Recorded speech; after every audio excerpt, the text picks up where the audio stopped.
दास garden की book है अचलदास खिंचरी वचनिका। अचलदास खिंची कहां के राजा थे? गाकरोन। कहां के राजा थे? गाकरोन। पढ़ा था हमने। शिवदास गार्डन की बुक का नाम क्या है? अचलदास खिंचरी वचन। लिख लो नीचे। अचलदास खिंची गाकरोन के राजा था। अचलदास खिंची गाकरोन का राजा था। अचलदास खिंची वॉज किंग ऑफ गाकरोन।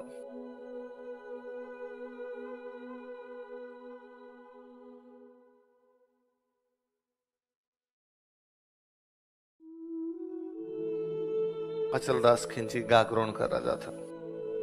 अचलदास खिंची वॉज किंग ऑफ गाकरोन। अचलदास खिंची था ना, अचलदास खिंची की शादी की हुई थी कुंभा की बहन के साथ। कुंभा पढ़ते हैं अपने? तो कुंभा की एक बहन थी, उसका नाम था लाला मेवाड़ी। क्या नाम था भाई? मेवाड़ की राजकुमारी थी। कुंभा कहां का राजा? मेवाड़। तो मेवाड़ का राजा इसलिए क्या हो गई? मेवाड़ की राजकुमारी इसलिए मेवाड़ी। लाल कंवर का ऐसा कोई नाम रहा होगा तो लाल कंवर का हो गया लाला। मेवाड़ की थी इसलिए क्या हो गई? तो लाला मेवाड़ी अचलदास खिंची की रानी थी और बड़ी डोमिनेटिंग महिला थी। तो अचलदास खिंची को बड़ा दबा के रखती थी बेचारे को। और उसने अचलदास खिंची कह रखा था, उस लाला मेवाड़ी उसकी पहली रानी थी, पटरानी थी। जैसे अपने पढ़ते युवराज की पहली शादी के समय जब पहली शादी हुई थी, पर उसने शादी करने के बाद उसने कहा कि जिसने मेवाड़ शादी कर ली वो छोटी मोटी जगह तो क्या ही ब्याह करेगा, और कहीं शादी करने की आवश्यकता। तो अचलदास खिंची के बेचारे को एक ही रानी थी।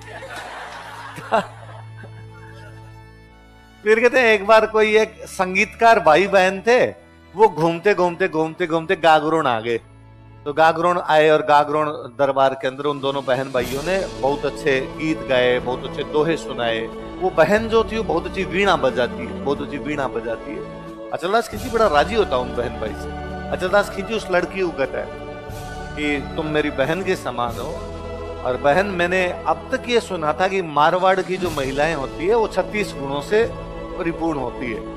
आज तुम्हें देखता हूं तो लगता है कि वाकई तुम कितनी गुणशील हो, तुम्हें संगीत नृत्य नाट्य सबकी जानकारी है। तो वो लड़की जो थी उसने कहा कि राजा जब तुम मारवाड़ की महिलाओं की इतनी तारीफ कर रहे हो, मारवाड़ की लड़कियों की इतनी तारीफ कर रहे हो, तो क्यों ना तुम मारवाड़ से एक रानी ले आओ। अचलदास खिंची ने कहा बस में कहा है। और उसने ये तो नहीं कहा कि बस में कहा है, उसने कहा हाँ हाँ मुझे भी मारवाड़ में किसी राजकुमारी से शादी करनी है। तो कौन इतनी अच्छी राजकुमारी होगी जिससे मैं शादी करूं? उसने कहा लो इसमें क्या बड़ी बात है, मेरा जो गांव है, मैं जिस गांव से आई हूं वहां का जो सामंत है उसकी बेटी इतनी गुणवान है, उससे शादी कर लो। तो उसका गांव बताया जाता उस कहानी के अंदर। बीकानेर में गांव पड़ता है जांगड़ू। जांगड़ू की वजह से जांगड़ देश ये बोलते हैं, तो एक गांव का नाम भी है जांगड़ू। तो जांगड़ू में हमारे एक राजकुमारी है उमा सांखली। क्या नाम है? सांखला। सांखला राजा रहा होगा तो सांखलों की बेटी इसलिए क्या होगी? हाड़ाओं की बेटी हाड़ी, सांखलों की बेटी सांखली। उमा नाम रहा होगा तो उमा दे सांखली। क्या नाम हो गया? जैसे उमा दे भटियाणी वैसे उमा दे सांखली दूसरी रहेगी। तो उसने उमा दे सांखली, उसने कहा मेरी सहेली है, बहुत सुंदर है, बहुत गुणवान है, तुम उससे शादी कर लो। तो उस कहानी के अंदर भी है कि अचलदास खिंची पूछता है कि भाई वो कितनी सुंदर है, कितनी गुणवान है, तुम वर्णन करो। तो उसका वर्णन क्या है? वो लड़की जो वर्णन करती है ना, तो अब तो मैं उसकी खूब सारी लाइनें भूल गया, खूब साल पहले मेरी पढ़ी हुई है, पर वो जब यूं वो उनमें लाइनें वैसी है कि भाई वो दिखने में कैसी दिखती है? तो पूनम रो चांद है, सुबह रो सूरज है, सरोवर रो हंस है, चावल रो चौथो दाणो खावे, फूंकरी मारी आकाश में उड़ जावे।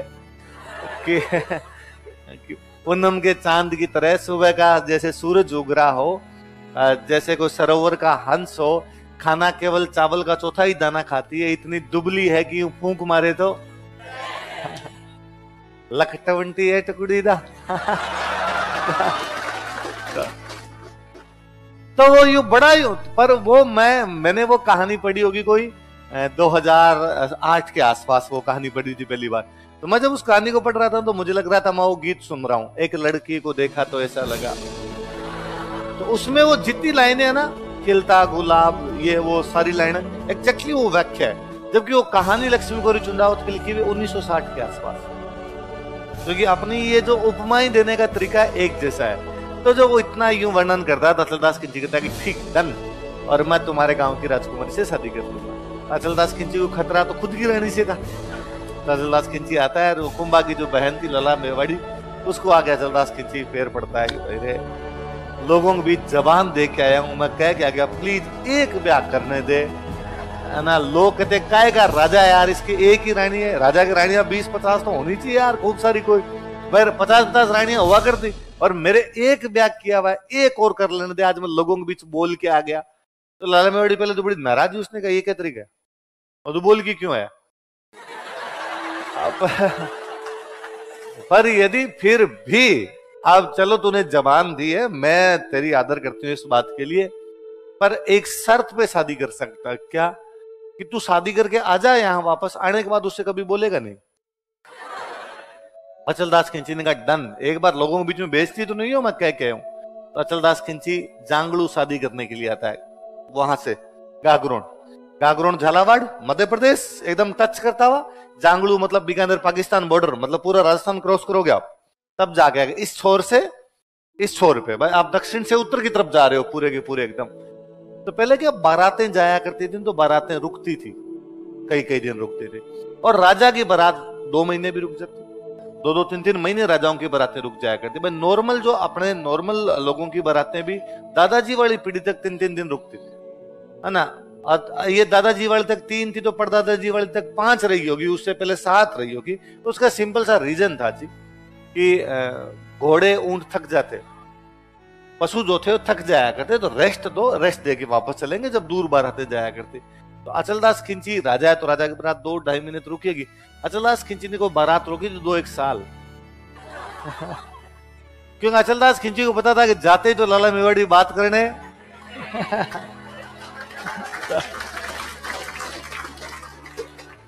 अचलदास खिंची इधर ही बैठ गया था, अपने वापस गए, मरने दो रे, क्या लाएंगे उधर जा। और उमादे सांकली वाकई बहुत सुंदर थी, तो अचलदास खिंची यहीं पे। अब उधर भाई गागरोन में टेंशन होगी, भाई आई क्यों नहीं बारात क्यों नहीं आई। उधर से लेटर लिख के भेजे, भाई कहाँ अटक गए, कोई बीमारी से हमारी हो गई, कोई हमला हो गया, कोई और दिक्कत आई, क्या दिक्कत हुई। पर अचलदास खिंची ने कह रखा कि भाई गागरोन से चीजें लेटर आए, फाड़ के फेंको रे, जाने नहीं।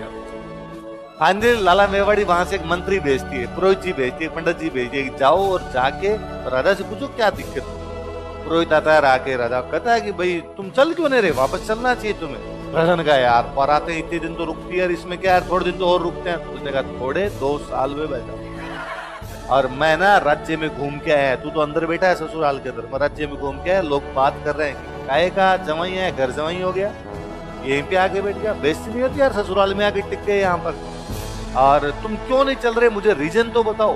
तो अचलदास खिंची कहता है कि मेरा लाला मेवाड़ी को कहा हुआ है कि वहां आते बात बंद कर दूंगा, और ये बात मेरे सेट नहीं बैठ पा रही है। तो वो पुरोहित जी कहते हैं अच्छा दुख है पेट बतावे मत हो, कि बीमारी कुछ और है, इलाज उसका दूसरे प्रकार से करना चाहता है। तो उसने कहा अच्छा ये बात है ना, फिर अपने काम करते हैं, यहां से तो निकलते हैं, रास्ते में धीमे धीमे चलेंगे। अचलदास खिंची 2-1 साल लगा था रास्ते में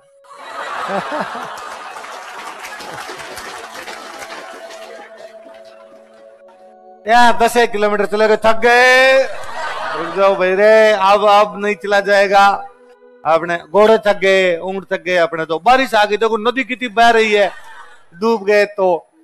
पर आप कितने भी धीमे धीमे चलो, गागरोन तो आगे नहीं जाएगा, गागरोन तो वहीं खड़ा है, धीमे धीमे भी चलोगे एक दिन गागरोन तो आएगा।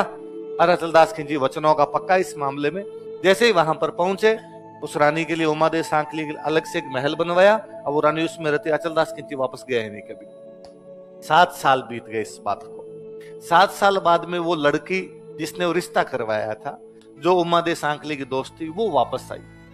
तो वो सोच के तो ये अपनी उमादेव सांकली के पास मिलने के लिए गई कि उमादेव सांकली मेरे को थैंक यू बोलेगी कि मैंने कितने बड़े राजा के साथ उसका रिश्ता करवाया, कितने बड़े परिवार में रिश्ता करवाया। तो गई, उसने कहा अरे देख मैंने देख कितने बड़े परिवार में तेरा रिश्ता करवाया, कैसे चल रहा है तेरा जीवन। उसने कहा खाक चल रहा है, मैं इस महल में कैद हूं, इस महल में मेरे और मेरी नौकरानियों का अतिरिक्त कोई नहीं है। क्यों?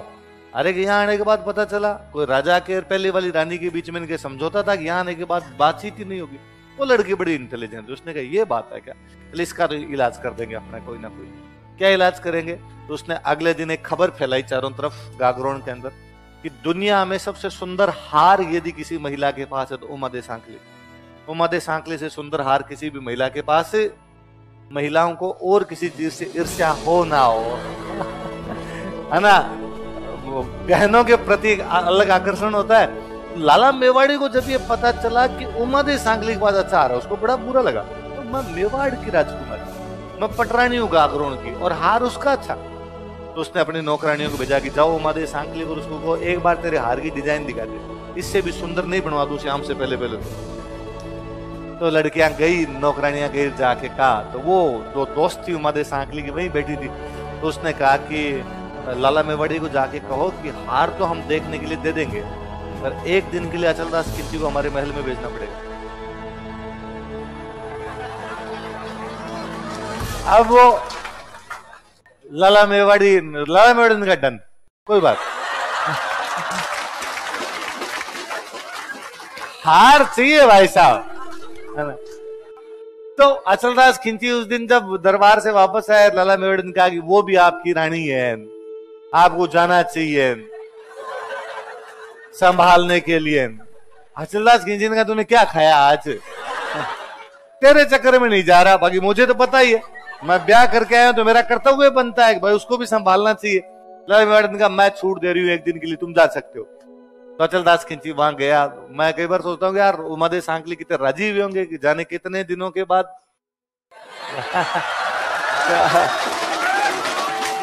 उस टाइप का फील हुआ होगा कोई। अब भाई वो एक दिन के लिए अचलदास खिलची रुके, एक दिन के लिए रुके, जैसे ही अगला वो 24 घंटे खत्म हुए और वो लाला मेवाड़ी ने वापस नौकरानी भेजी राजा को, वापस चले।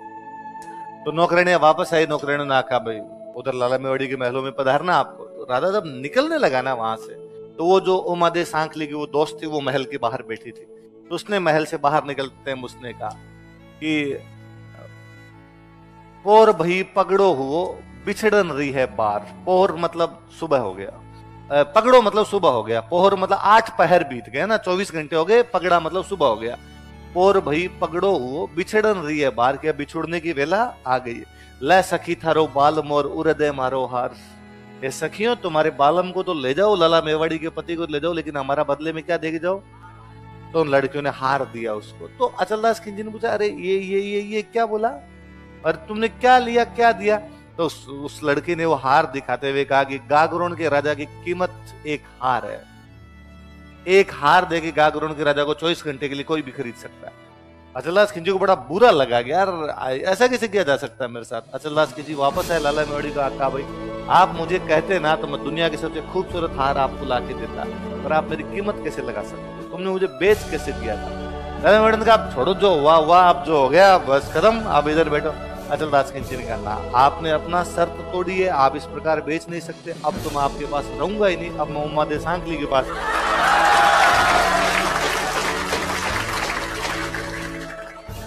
हाथों हाथ सामान पे की था उधर अचलदास खिलची का।